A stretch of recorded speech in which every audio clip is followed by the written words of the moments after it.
alaikum everyone. My name is Nagam Nuruddin and I'm a clinical dietitian with over 10 years of experience. Today's topic will be talking about the calcium and moisture ratio that we tend to forget a lot during the holy month of Ramadan. Join us with this segment on healthy fasting.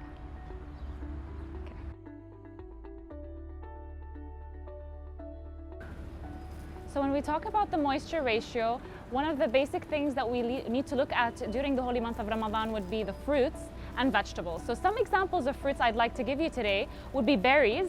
So we have the fresh ones and the frozen ones. They're both a very good option. Let me walk you through for another option as well.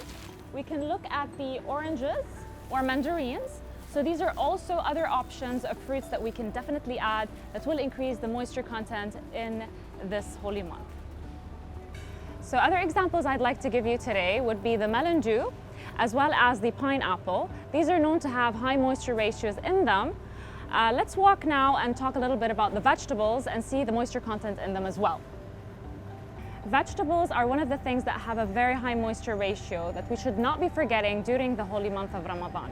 Some examples I'd like to give you today would be the following: tomatoes, cucumbers, and kale. These can be found local here in Bahrain, so I really recommend you going for the local product as they have high rates of vitamins, not only the moisture ratio. And I would recommend you also to go for the iceberg as well as the romaine lettuce, as they have also high vitamin contents and moistures as well. One thing I'd definitely be recommending as a clinical dietitian is to juice your vegetables. This will help you to increase your vitamin content as well as your moisture ratio.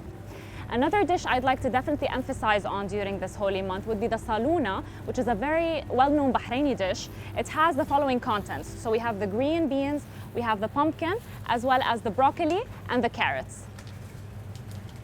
One of the fruits that has a very high moisture content would definitely be the apples. I do recommend you going for these, as well as potassium is usually also a little bit on the lower side. So what I would recommend would be for going for a natural water from the coconut. So one of the things that we tend to miss out is the calcium content, because we have a very short window of eating during the holy month of Ramadan. What I would recommend is definitely starting with some yogurt to break the fast, as well as soaking your oats. So overnight oats are one of the things that will definitely increase your moisture ratio as well as your calcium.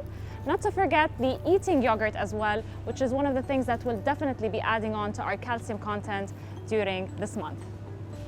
So we've talked about moisture ratio, but I really want to emphasize on the importance of water, which is an irreplaceable content in our holy month of Ramadan. So let's talk about my recommendations as a clinical dietitian. First of all, let's start with 2 glasses of water at futur.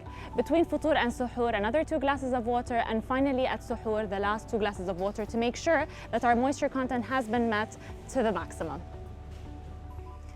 During my clinical field, and a lot of questions do come up when it comes to Ramadan and what we should be choosing, what is healthier for us. So when we talk about soups, there are the ready ones and there are the ones that we do at home. So the answer would be definitely try to do things that are made at home, which have lower sodium content. And try to add lots of vegetables that we've already mentioned, such as pumpkin, tomatoes, carrots, and broccoli. Now, if you are in a rush and you do have to go for the canned ones, just read your labels and make sure that they have a lower sodium content, and wash them very well if it's a bean content. Just try to wash them a little bit well before you use them. Towards the end of this episode, I'd like to thank you all for listening today. Ramadan Kareem, and I hope you have enjoyed this segment.